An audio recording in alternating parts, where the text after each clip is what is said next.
Alright, ladies and gentlemen, this is Video Game Growing Pains, and we're back to talk about the era of change. Alright, so starting off with Final Fantasy X. This is one of the most divisive RPGs in the series, almost entirely because of what happened in the era of change. You see, if you took out some of the major changing elements, such as voice acting, the game could easily be heralded as one of the best, if not the best, Final Fantasies ever made. Because from an aesthetic, musical, graphical, and from a gameplay standpoint, the game is startlingly brilliant and beautiful. However, the performance, the storytelling, and the voice acting as a whole kind of drag it down. A little backstory. We were first talking about the era of change right before this, so voice acting had become a big thing. Square Enix wanted to get on that bandwagon, and so they did. But this was not the only thing that was changing. Final Fantasy had always grown and evolved, new battle systems, new art styles, new directions. However, this was where things took a major shift. You see, aesthetically, almost all the previous Final Fantasies had had something akin to a Western aesthetic. Yes, there had been tweaks here and there, but Western steampunk and Western fantasy were the predominant aesthetic driving forces behind Final Fantasy. Your typical monsters, dragons, goblins, beasts like that, they were largely Western. However, we started to move towards a more Eastern style aesthetic. Not Japanese necessarily, but more of East Asia. And this, alongside the voice acting change, was a big difference. We also lost the active time battle system, something replaced with something entirely new. As well as getting voice acting, we had a graphic shift, musical shift. Nobuo Uematsu wanted to try out some very different musical stylings, and we had a lot of changing factors surrounding the game's development. All of this combined actually lent to the game's development and created a very different experience from what we're used to. Final Fantasy, before Final Fantasy X, had been more about the open world. You could go into towns, but they were small blips on a very large world map. Final Fantasy X, on the other hand, was completely interconnected. With no giant world map, the entire world itself was like a giant map. But anyway, we're starting to get ahead of ourselves. Let's break the game down. Like I said, aesthetically, it has a lot of Asian themes to it. There are still a few noticeable Western themes. For example, the major sport of Final Fantasy X's world, Spira, Blitzball, is very similar to both soccer and football and water polo, ironically. Yet, that aside, the housing situation is very much like Malaysia. A lot of the cities are very closely akin to a fantasy version of Japan. And you have a lot of areas that are very similar to, I would say, Asiatic island cultures.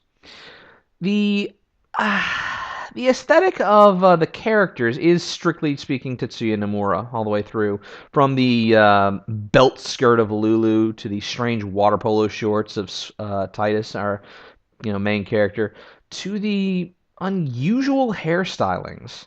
The aesthetic, ironically, works very well for the setting. However, it's a bit unusual for the characters, and I'll talk about why in a minute, okay? First, let's talk a little bit more about the rest of the game. Graphically, the game was incredibly beautiful. The power of the PlayStation 2, which is where Final Fantasy X was debuted, gave it an incredible amount of variety. The color palette was much richer and deeper. There were actually very powerful facial animations to go with the lip syncing, and everything was just wrapped in this beautiful sheen. The cell shading meant that it was more timeless, I would say.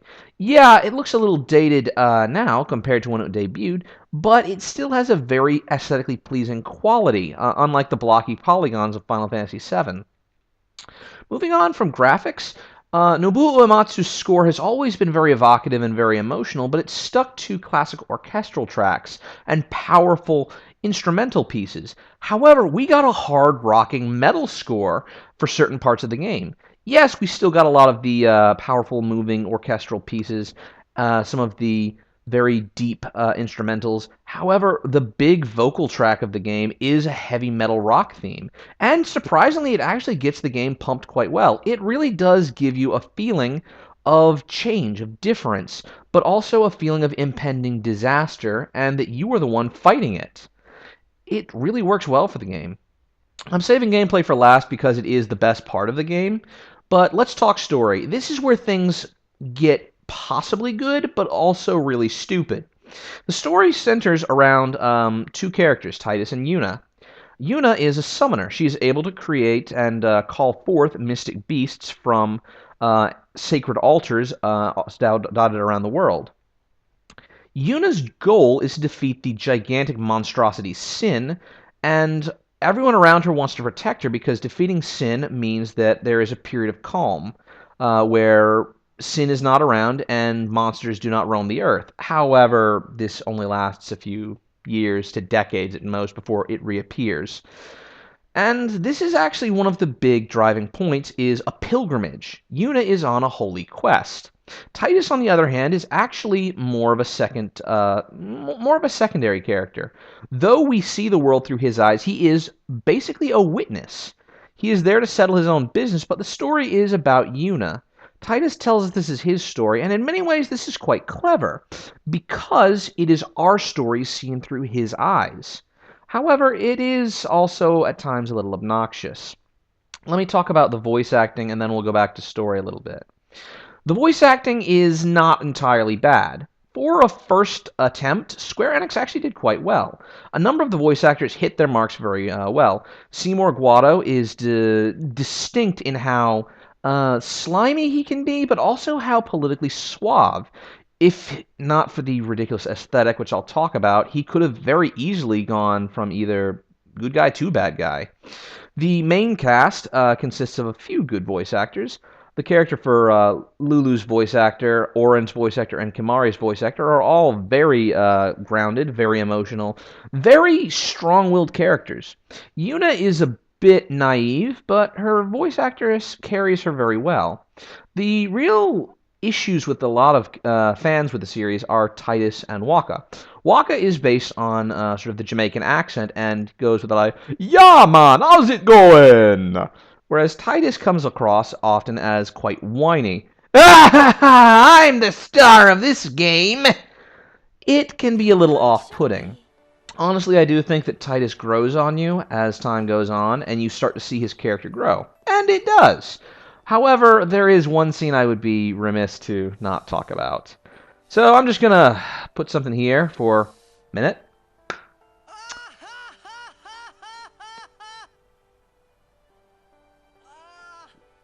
Yeah, that's the scene which kind of put this game on the map, for better or for worse. The laughing scene. It's one of the most awkward and stilted scenes in voice acting. This was probably one of the reasons the game was bumped off of people's to-play and top lists, in retrospect. The game is really good in other aspects, but the voice acting has a lot of very awkward moments, and it is off-putting. There's no other word for it. Back to the story, we actually have a lot of really interesting character growth and development. Titus has a lot of daddy issues and is trying to work through them. Yuna, on the other hand, has a lot of daddy issues because she wants to follow in her father's footsteps. However, all the other characters get their own development. Oren, as a stoic guardian, has a very deeply hidden secret. Waka has a lot of grudges against another race on the continent called the Al-Bed. And the interpersonal relationships with them are quite compelling, I must say.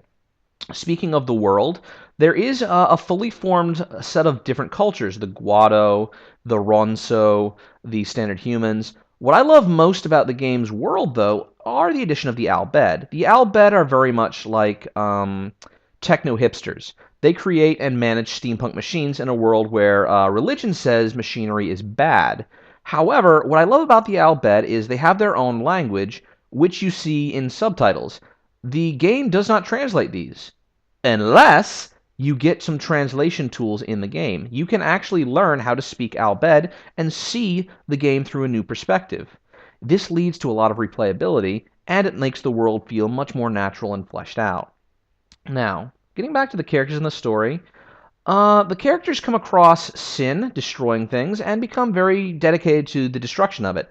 Titus is blissfully unaware that this is going to actually cause problems for Yuna, and goes along with it. And ironically, his enthusiasm and his drive to meet his father at the end of the journey does lead to one of the more compelling character moments. While it is him whining for a few minutes, it does lead to one of the more compelling moments of Titus and Yuna's relationship, showing that he was actually more naive than she, and Yuna was actually quite mature. Seymour Guado is sort of the... I don't know how to put it other than he is both the best thing and the worst thing about the characters in the story. Seymour Guado is best known for being Mr. Blue Vein Chest Hair Antler Monster Man. This is, unfortunately, Tetsuya Nomura's work. He has a very unusual design, and he screams villain. The voice actor for Seymour Guado actually carries him with a certain level of respect and dignity as attributed to a political dignitary, which Seymour is. He is a political dignitary. And the design just doesn't reflect it. The design screams villain, and you don't feel surprised at all when he turns out to be the bad guy. And really, I could even get behind his strange nihilistic tendencies because, after all, we've had Kefka, but they screw up the story for that as well. Seymour Guado actually makes a very good villain, even though his design is ridiculous, because he can turn into more monstrous things. However, they shortchange him. Not going to spoil the end too much on this, but the final villain is a massive disappointment. And I'm not talking about the final boss. The final boss is great, but the final villain, which you meet after the final boss, is a massive disappointment, and it leaves the players feeling a bit unsatisfied. The journey is quite good. The ending is rather crap. Now, I've talked a lot about story, music, aesthetic. Gameplay is where Final Fantasy X shines, okay? They got rid of the active time battle system and replaced it with a more tactical system. Now, you can see up to 5 moves in advance, sometimes more, and this will tell you when your characters are moving and when the enemies are moving. And they also gave certain characters stagger movements, which allowed them to prevent an enemy from moving and give your characters more time. This is a brilliant system, allowing you to plan out your attacks based on enemy elements, enemy strengths, enemy weaknesses, gives you good knowledge about healing, and it just keeps getting better from there. Every character begins specialized and levels up by gaining stats on a sphere grid. Now, if you're willing to power level and grind, which you do not have to do to beat the game or get any of the mega secrets, you can actually go fully around the grid and have everyone do everything. Have Titus the Swordsman learn black magic, have Orin the Samurai learn healing, have Yuna learn how to wield a blade. It's a little silly at times, but it does still work. I personally like this because it gives you a lot of variety, and if you're willing to work at it, it can give you some shortcuts to making the game easier or more versatile. Now, there's still one part we haven't talked about. Actually, 2 parts. You can switch out characters on the fly in battle, and this actually means that every character gets experience and every character is valuable. And all of the characters have unique limit breaks and unique special powers to them. For example, Orin has the ability to guard break, Yuna can summon and use white magic. It gives them a very distinct feel, even though, like I said, everybody can learn everything in essence. The best part about the game, though, are the summons. Yes, we get a lot more Asian-themed summons. We get Valifor the bird, we get Yojimbo the samurai, we get Ixion the unicorn/Killin. We get our old favorites like Bahamut, Shiva, and Ifrit.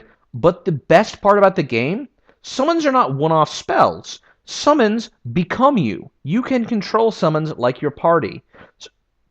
So in essence, you can take control of Bahamut, order him to Mega Flare your opponents, and then have him keep attacking until he dies. This was brilliant. It gave the players unprecedented control and made them feel truly badass, especially with some of the secret summons you could get, such as Anima or the Magus Sisters. It was really great. To top it all off, the game also had a ton of extras. Like I said, there's Blitzball, which you can create your own fantasy football-esque league, hidden ultimate weapons. There's even a monster training area where you can capture monsters and have new secret monsters made, which are stronger by far than the last boss. The game just has a ton of content. You can even restart the game with all of your Albed translation materials so you can see the game from a different perspective, giving it an incredible amount of replayability. You can understand the language spoken to you throughout the game that you couldn't understand before. It really is quite an amazing experience, and I've played the game several times over. I quite like it. Like I said, the game is mechanically one of the best we've ever seen in the series, and it showed how changing the series, changing the formula, could greatly improve Final Fantasy as a whole. The aesthetic changes were good, the musical changes were brilliant. The only real problem with people was, well, for starters, the story, because it petered out towards the end and had some very unusual moments, but also the voice acting. And this is a shame because there's a lot of brilliant moments of voice acting in the game. The laughing scene is infamous for how horrible it is, and Titus is a notorious whiner. But this being one of the first voiced games from Square Enix, they had a lot of really cool things. For example, the first time every character used a spell, they would actually have a little battle cry with it, which they wouldn't repeat, making every time you tried a spell for the first time feel special. And this was for everybody. Yuna's, for example, if she was casting a water protection spell. Shield us from watery woe! Or Orin, if he was trying to break your armor. You shall fear my blade! It was really something special. The voice acting could have catapulted this game into the realms of legend. As it stands, it's quite divisive. And like I've said before, Noah the Spoony One, Noah Antweiler, is quite critical of this game and its sequel. However, I have to say that while the game has a number of faults, I honestly don't think that the voice acting or the story ruins it for me. The game is in many ways brilliant. The story is incredibly flawed, but all of the changes I think work towards the game's benefit. Granted, I wouldn't like to see every Final Fantasy game like this, but for a one-off, it was one of the best we've ever seen in the series. It's a bit of a shame that the games continued to change in the direction they did. If we'd gone back and forth between 10 style and 9, 8, and 7 style, we'd have had a really compelling set of stories. I will say this, Final Fantasy X did something that was really hard to do. It changed everything, but it still felt familiar and still felt like something the fans could understand and appreciate. Not quite so much with the future iterations. We'll get there, though. First, I want to talk about Final Fantasy X sequel, because it was something of a landmark. And despite all of the bad press it has, it's actually a really good game. Not a great game, mind you, but a good one. Next time, we're talking about Final Fantasy X-2. Stay tuned.